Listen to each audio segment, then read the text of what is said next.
returning to a story about fake news, and you know that fake news is a big problem, especially in the era of information, in the era of social media and proliferation of channels on YouTube, if you like, so anybody can put information there. Well, there have been some rumors that government is looking to shut down social media in the days leading to the election.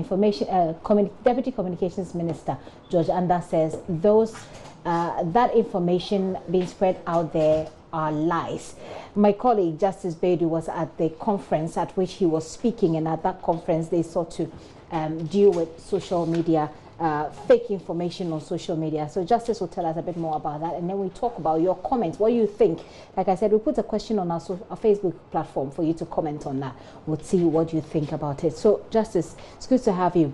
What is this conference and what is it seeking to achieve? So the West Africa Media Conference, which is being led by the Sub-Regional Media Campaign Group, the Media Foundation for West Africa, is the third in the series of conferences that they've been holding, ideally to talk about the development of media in the West African sub-region, and also to highlight some of the emerging issues that needs to be dealt with in order to give the media the free space and the room to be able to play their role as the fourth estate of the realm.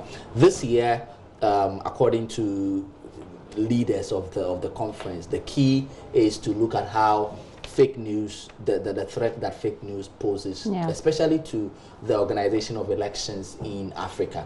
And Ghana has an election coming up next year. Not just Ghana, we have about 5 or so other countries that all have elections coming up next year in West Africa. And so it really comes at such an opportune time, and this conference is being attended by journalists from across across West Africa. And so this is really an opportune time.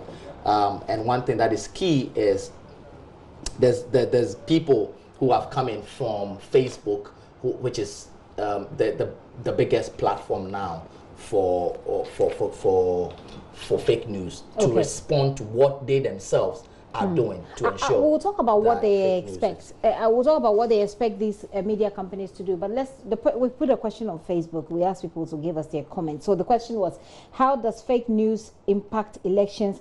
And what do you think social media companies should do to end the spread of fake news ahead of the 2020 elections? Martin O'Alohan says, I think social media companies should have measures of verifying news before it's published on their platforms. Fake news makes people take decisions without verifying the source of the news. Example, comfortable lead statement. Some people believed it and accepted it and could even die for it. Now that's a very interesting part, because when it comes to the comfortable lead, it was said indeed. It was said indeed. So that doesn't necessarily pass for fake news. But there is a lot of fake news that comes with elections, which we need to guard against. Romeo Ajay says people should learn to evaluate information to ascertain the truth. This can be done by knowing the author, currency, relevance, accuracy of the information. You read some stories and per the content, you know it is just fake news. Media always take the facts and educate people on evaluating information. So that's what this is his expectation, that the media would encourage people or educate people on how to spot fake news. Tony says, I think they should investigate and cross-check any news they may intercept. So Justice, as we wrap up, and I'll take a few, maybe 2 more comments before we wrap up. Did they address what ought to be done? I mean, the election is just coming up in next year.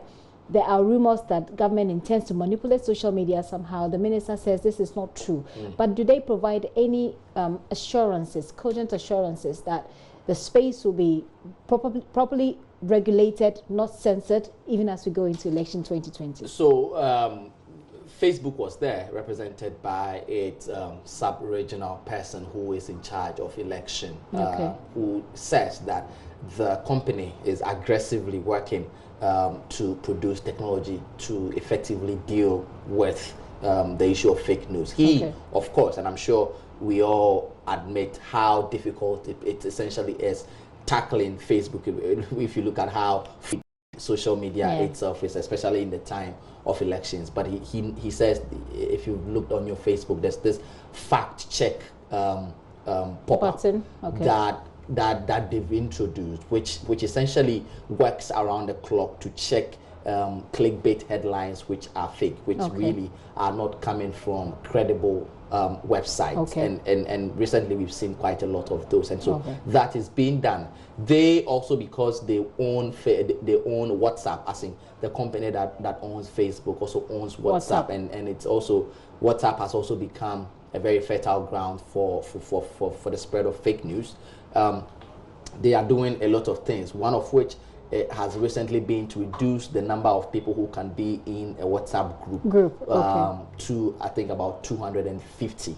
And so, which means then that if you could send one message to a group of about 1,000 people, you now are limited to the number of people you can spread to.